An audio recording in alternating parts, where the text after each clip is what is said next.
ऐसे हम लोग का एक्सरसाइज चल रहा है रेक्टिलिनियर फिगर एक्सरसाइज 13.1 जिसके क्वेश्चन नंबर 1 to 8 हम लोगों ने कर लिया है। आज हम लोग क्वेश्चन नंबर 9 से कंटिन्यू करेंगे। देखिए क्वेश्चन नंबर 9 का फर्स्ट पार्ट, ये सारे प्रूविंग वाले क्वेश्चंस है। ये क्वेश्चंस काफ़ी आसान होते हैं, सिर्फ आपको कुछ प्रॉपर्टीज पते होने चाहिए और उसको लिखने का तरीका काफ़ी सिंपल है। देखिए जैसे 9 का 1, prove that each angle of rectangle is 90 degree.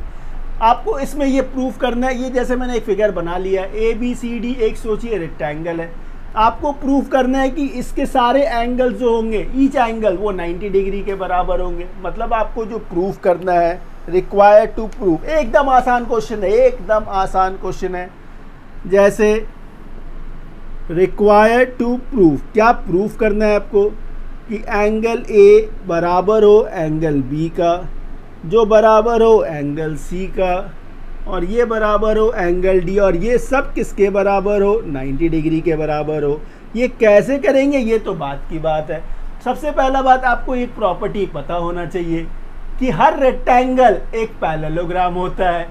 Her rectangle एक पैरेललोग्राम होता है जिसके एक एंगल 90 डिग्री होता है। बस ये प्रॉपर्टी यदि आपको पता है, कुछ नहीं करना है, आप ये लिख दीजिए, ये एक प्रॉपर्टी है।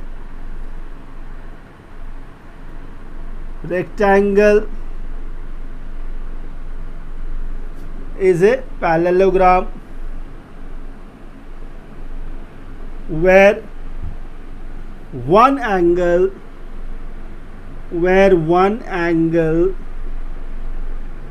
is 90 degree. ये प्रॉपर्टी है। चलिए, माने हर रेक्टेंगल एक पैरेललोग्राम होता है जिसका एक एंगल 90 डिग्री होता है। जब हर रेक्टेंगल यदि पैरेललोग्राम है तो पैरेललोग्राम का प्रॉपर्टी क्या है, उसके ऑपोजिट एंगल्स इक्वल होते हैं। ऑपोजिट एंगल्स इक्वल होते हैं, ठीक है। मतलब एंगल ए जो होगा वो एंगल सी के बराबर होगा। अच्छा, एंगल बी जो होगा वो एंगल डी के बराबर होगा, ये भी ठीक। लेकिन यहाँ पे क्या कहा गया, वन एंगल इज 90 डिग्री, तो किसी एक एंगल को हम लोग 90 डिग्री एज्यूम कर लेंगे। Let angle A equals to 90 degree, हमने इसे मान लिया। अच्छा, जब ए बी सी डी एक पैरेललोग्राम है तो इसके ये दो एंगल का सम जो होगा वो कितना होना चाहिए, 180 होना चाहिए। मतलब angle A plus angle B equals to कितना होना चाहिए, 180 डिग्री। क्यों? क्योंकि ये इंटीरियर एंगल है। इंटीरियर एंगल का सम कितना होता है, 180 होता है। इसमें आपने एंगल ए को 90 एज्यूम कर लिया, तो 90 plus angle B equals to कितना है, 180 है। अच्छा, इससे देखिए आपको एंगल बी मिल जाएगा। 180 माइनस 90 तो क्या मिला, 90 डिग्री। ये एंगल बी हो गया। Angle A equals to angle C है, angle A equals to angle C है, और एंगल ए कितना था, 90 था। इसका मतलब एंगल सी भी आपको कितना मिल गया, 90 मिल गया। अच्छा, आगे देखिए, angle B equals to angle D था, angle B equals to angle D है, डी, और एंगल बी कितना है, 90 है। इस तरह से आपको एंगल डी कितना मिल गया, 90 डिग्री। तो आपको क्या प्रूफ करना था, आपको ये प्रूफ करना था कि इसके चारों एंगल्स 90 हो। अब ध्यान से देखिए, एंगल ए कितना था, 90। अच्छा, एंगल बी कितना मिला आपको, 90। एंगल सी कितना मिला, 90। एंगल डी कितना मिला, 90। बस, तो therefore angle A plus equals to angle B equals to angle C equals to angle D equals to 90 degree. ये आपको प्रूफ करना था और ये प्रूफ हो भी गया। बस खत्म। सो स्टूडेंट्स, क्वेश्चन नंबर 9 का 2 देखिए। क्वेश्चन नंबर 9 का 2 क्या है, if the angles of a quadrilaterals are equal, ये गिवन है, angles of a quadrilaterals are equal, prove that it is a rectangle. ये ए बी सी डी आपका एक क्वाड्रिलैटरल है। आपको प्रूफ करना है कि ये रेक्टेंगल है, आपको प्रूफ करना है ये रेक्टेंगल है। गिवन क्या है, इसके सारे एंगल सेम है। गिवन है इसके सारे एंगल्स सेम है। अच्छा, अभी देखिए इसमें जो प्रूव करना है कि prove that it is a rectangle. अभी आपने पीछे वाले सम्स में आपने देखा एक प्रॉपर्टी था, हर रेक्टेंगल एक पैरेललोग्राम होता है, हर रेक्टेंगल एक पैरेललोग्राम होता है जिसका एक एंगल कम से कम 90 डिग्री का होना चाहिए। तो यदि आपने इसको ये प्रूव कर दिया कि ये पैरेललोग्राम है, मतलब ये रेक्टेंगल भी है। यदि आपने ये प्रूव कर दिया कि ये पैरेललोग्राम है तो ये रेक्टेंगल भी है। कैसे होगा देखिए। तो हम लोग क्या करते हैं, इसके ईच एंगल्स को एक्स लेट कर लेते हैं। ये एक्स लेट कर लिया मैंने। क्या किया मैंने, angle A equals to angle B equals to angle C equals to angle D, इसको मैंने एक्स लेट कर लिया। अच्छा, इससे क्या हुआ देखिए, x plus x plus x plus x, मतलब इन सब का सम जो होगा किसी भी क्वाड्रिलैटरल के चारों एंगल का सम कितना होता है, 360 होता है। तो ये इक्वल्स टू कितना हो गया, 360 हो गया। आगे देखिए ये क्या है, 4x इक्वल्स टू कितना, 360। बहुत अच्छा। आगे x का वैल्यू क्या आएगा, 360/4, मतलब 4 9 36, ये 90 डिग्री आ गया। इससे x का वैल्यू कितना आया, 90 आ गया। x का वैल्यू मतलब a का, b का, c का, सब का वैल्यू कितना आ गया, 90 आ गया। मतलब यहाँ से angle a equals to angle B equals to angle C equals to angle D equals to कितना आ गया, 90 आ गया। अच्छा, अब देखिए क्या है, एंगल ए और एंगल सी क्या है, ऑपोजिट एंगल्स है।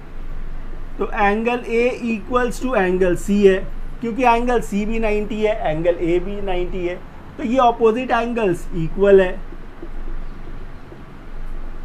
ऑपोजिट एंगल्स इक्वल है। उसी तरह देखिए एंगल बी एंगल डी के बराबर है,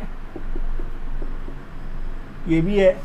मतलब क्या हुआ, ऑपोजिट एंगल्स इक्वल है, ऑपोजिट साइड्स इक्वल है। ए बी जो है वो डी सी के बराबर है, ए बी जो है वो डी सी के बराबर है। बी सी जो है आपका ए डी के बराबर है। ये आपने कैसे कहा, ए बी जो है वो डी सी के बराबर क्यों है, क्योंकि इसका और इसका सम, ध्यान से समझिए, ये साइड का इक्वल कब होता है, जब इसका और इसका सम 180 हो, या फिर इसका और इसका सम 180 हो। आप देखेंगे एंगल ए और एंगल डी का सम कितना होगा, 180 होगा, क्योंकि ईच एंगल 90 डिग्री है। तो ये साइड का इक्वल है और ये साइड का इक्वल है। क्यों, क्योंकि इसका और इसका सम जो है वो भी 180 है। मतलब ऑपोजिट साइड्स जो है वो इक्वल है और each angle equals to 90 degree है। तो फिर आप क्या कहेंगे, तो therefore A B C D is a rectangle, बस खत्म हो गया। क्वेश्चन नंबर 9 का थर्ड पार्ट देखिए क्या है, if the diagonals of the rhombus are equal, if the diagonals of a rhombus are equal prove that it is a square. आपको prove करना है ए बी सी डी एक square है। अच्छा, the diagonals of a rhombus are equal है, ठीक है। तो ये जो डायगोनल्स गिवन है वो इक्वल है, तो ये आपका गिवन है। गिवन क्या है कि the diagonals of a rhombus, मतलब ए बी सी डी एक रोम्बस है, A B C D is a rhombus. Rhombus के सारे साइड्स इक्वल होते हैं, मतलब A B is equals to B C equals to C D equals to D A, ये given है आपके पास। डायगोनल्स इक्वल है, ये भी गिवन है, मतलब A C is equals to B D है। ये इंटरसेक्ट कर रहा है ओ पे, ये इंटरसेक्ट कर रहा है ओ पे, मतलब ये इसके इक्वल है। बी ओ ए के इक्वल है। सिमिलरली ओ ए जो है ओ ए ओ डी के बराबर है, ओ ए ओ डी के बराबर है। डायगोनल्स जब इंटरसेक्ट करेंगे तो वो इक्वल होंगे। ये हमने क्यों लिखा, आपको जो प्रूव करना है, रिक्वायर्ड टू प्रूव, आपको प्रूव करना है ABCD is a square, ABCD is a square, आपको ये प्रूफ करना है। अब स्क्वायर प्रूफ करने के लिए क्या करने होंगे आपको, पहला तो इनके सभी साइड्स इक्वल हो और ईच एंगल जो है वो 90 डिग्री के बराबर हो, ईच एंगल 90 डिग्री के बराबर हो और उसके सारे साइड्स इक्वल होने चाहिए। यही तो स्क्वायर के प्रॉपर्टीज है। और डायगोनल्स इक्वल होने चाहिए, तो डायगोनल्स तो इक्वल पहले से ही है, क्वेश्चन में ही गिवन है कि डायगोनल्स इक्वल है। तो फिर क्या करेंगे, देखिए इस ट्रायंगल में आप ध्यान से देखिए। अच्छा एक और बात बताइए, रोम्बस जहाँ पे इंटरसेक्ट करते हैं, जहाँ पे डायगोनल्स रोम्बस के इंटरसेक्ट करते हैं, वहाँ पे क्या होता है, 90 डिग्री फॉर्म्ड होता है, वहाँ पे 90 डिग्री फॉर्म्ड होता है। मतलब ये भी 90 है, ये भी 90 है, ये भी 90 है, ये भी 90 है। तो इन ट्रायंगल AOB जब आप देखेंगे, इन ट्रायंगल AOB, एकदम सिंपल क्वेश्चन है, इन ट्रायंगल AOB, इसमें ये एंगल आपका कितना है, 90 है। मतलब एंगल AOB 90 है। अच्छा ये साइड का इक्वल है, तो OB इक्वल्स टू BA है, OB इक्वल्स टू BA है, OB इक्वल्स टू OA, हाँ OA OB equals to OA, OB equals to OA है। तो जब ये साइड का इक्वल होगा, जब ये साइड का इक्वल होगा तो ये एंगल और ये एंगल इक्वल होंगे, बेस एंगल्स इक्वल होंगे। मतलब ये x हुआ, ये x थोड़ी देर के लिए आप लेट कर लीजिए, तो ये x और ये x हो गया और ये एंगल 90 था। तो एंगल सम प्रॉपर्टी से ये कितने होने चाहिए, 180 होने चाहिए। आगे देखिए ये 2x इक्वल्स टू 180 माइनस 90, इससे x इक्वल्स टू क्या मिलेगा, 90/2, जो कितना होता है 45। तो इसका वैल्यू 45, इसका वैल्यू 45 आ गया। अच्छा 45 आ गया। सिमिलरली जब आप इस ट्रायंगल में करेंगे, इन ट्रायंगल AOD में, तो ये एंगल 90 है। मतलब एंगल AOD कितना है, 90 है। और ये दो एंगल सेम होंगे, इक्वल एंगल्स होंगे। क्यों, क्योंकि ये साइड का इक्वल है। तो इसमें भी देखिएगा x plus x plus 90 equals to कितना, 180। तो ये 2x प्लस 90 इक्वल्स टू कितना, 180। इससे x का वैल्यू देखिए कितना आ गया, 90/2, जो होगा कितना, 45, जो कितना होगा 45। तो ये भी 45, ये भी 45, इन दोनों एंगल का सम देखिए कितना आ गया, 90 आ गया। तो फिर आप क्या कहेंगे, एंगल A इक्वल्स टू क्या आ गया, 45 प्लस 45 इक्वल्स टू कितना, 90 डिग्री। सिमिलरली जब आप इसको सॉल्व करेंगे तो इसका भी वही आएगा, इसका भी वही आएगा और इसका भी वही आएगा। तो ये सारा लिखना नहीं होगा। इसके बाद सिर्फ हम लोग लिखेंगे similarly angle B equals to angle C equals to angle D equals to कितना, 90 डिग्री। अब जब इसके सारे एंगल्स 90 डिग्री है और सारे साइड्स इक्वल है, तो फिर ये क्या हुआ, स्क्वायर ही तो हुआ। स्क्वायर का प्रॉपर्टीज क्या है, therefore ABCD is a square. एकदम सिंपल है। किसी भी फिगर को स्क्वायर होने के लिए क्या होना चाहिए, इसके सभी साइड्स इक्वल होने चाहिए, जो यहाँ पे इक्वल है। इसके डायगोनल्स इक्वल होने चाहिए, जो क्वेश्चन में गिवन है, जो क्वेश्चन में गिवन है इसके डायगोनल्स इक्वल है, डायगोनल्स इक्वल है। इसका हर एक एंगल 90 डिग्री के बराबर होना चाहिए, जो ये है। तो फिर आप उस फिगर को क्या कह सकते हैं कि वो स्क्वायर है। सो आप बोलेंगे ABCD इज ए स्क्वायर। हो गया।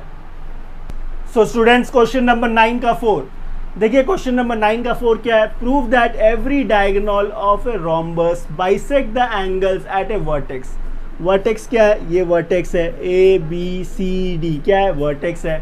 आपको क्या प्रूफ करना है, every diagonal of a rhombus, देखिए ए सी क्या है, डायगोनल है, बी डी क्या है, डायगोनल है, bisect the angles eight A vertex, मतलब आपको ये प्रूव करना है कि ये जो डायगोनल जैसे ए सी है, इसने एंगल ए को बाइसेक्ट किया, मतलब ये एंगल के बराबर हो।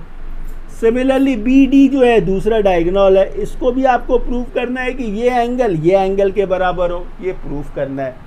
एक बात याद रखिएगा, ये रोम्बस है, रोम्बस के सारे साइड्स इक्वल होते हैं, और रोम्बस का जो डायगोनल जब यहाँ पे बाइसेक्ट करता है तो ये इसके बराबर होता है, ये इसके बराबर होता है, इसको भी याद रखिएगा। जब इस एंगल को इस एंगल के बराबर प्रूफ करना है तो क्या करेंगे, इस ट्रायंगल को इस ट्रायंगल का कॉन्ग्रेंट प्रूफ कर देंगे, कॉन्ग्रेंट प्रूफ करेंगे। कैसे, एकदम आसान है, देखिए in triangle AOB and triangle ADO, मतलब ये वाला ट्रायंगल और ये वाले ट्रायंगल में देखिए ये साइड का इक्वल है, AB जो है AD के बराबर है, क्यों, क्योंकि ये साइड ऑफ ए रोम्बस है, sides of a rhombus equal होते हैं। अच्छा, AO जो है या OA जो है वो कॉमन है, OA equals to OA common है, दोनों ट्रायंगल के लिए ये कॉमन है। अच्छा तीसरा देखिए, ये साइड का इक्वल हो गया, ये साइड का इक्वल है, मतलब OB इक्वल्स टू OD है, क्यों, क्योंकि ये डायगोनल्स आपस में यहाँ पे बाइसेक्ट करते हैं, तो ये प्रॉपर्टी है कि ये इसका इक्वल होगा और ये इसका इक्वल होगा। तो इस तरह से आप कह सकते हैं कि ट्रायंगल AOB जो है वो कॉन्ग्रेंट प्रूव हो गया, किस ट्रायंगल का, ADO का, बाई SSS। जब इस कंडीशन से आपने इन दोनों को कॉन्ग्रेंट प्रूफ कर दिया तो आप बोलेंगे angle DAO is equals to angle OAB, कैसे, बाई CPCT। अब एक बात बताइए, जब ये एंगल के बराबर है, इसका मतलब ही तो है कि AC ने एंगल A को बाइसेक्ट कर दिया, इसका मतलब ही है कि AC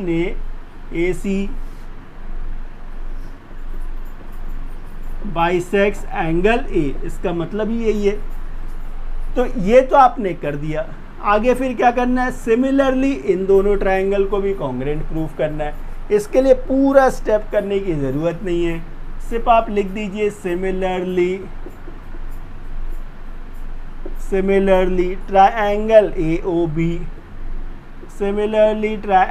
AOB is congruent to triangle BOC by side. तो ये ट्रायंगल का कॉन्ग्रेंट है, तो ये एंगल के बराबर होगा, तो ये एंगल है angle ABO equals to angle CBO, ये क्या है, बाई CPCT। जब ये एंगल का बराबर है, इसका मतलब ही है कि ये जो डायगोनल BD जो है वो बाइसेक्ट कर रहा है, BD बाइसेक्ट्स एंगल B। बस अब आप इक्वेशन में देखिए, स्टेटमेंट देखिए क्या था, प्रूव दैट एवरी डायगोनल, हो गया, क्वेश्चन खत्म हो गया। Prove that every diagonal of a rhombus bisect the angles at its vertex. तो डायगोनल कौन थे, AC और BD। तो आपने क्या बोला, AC जो है वो एंगल A को बाइसेक्ट कर रहा है, BD जो है एंगल B को बाइसेक्ट कर रहा है, बस प्रूव्ड हो गया, हैंस प्रूव्ड। चलिए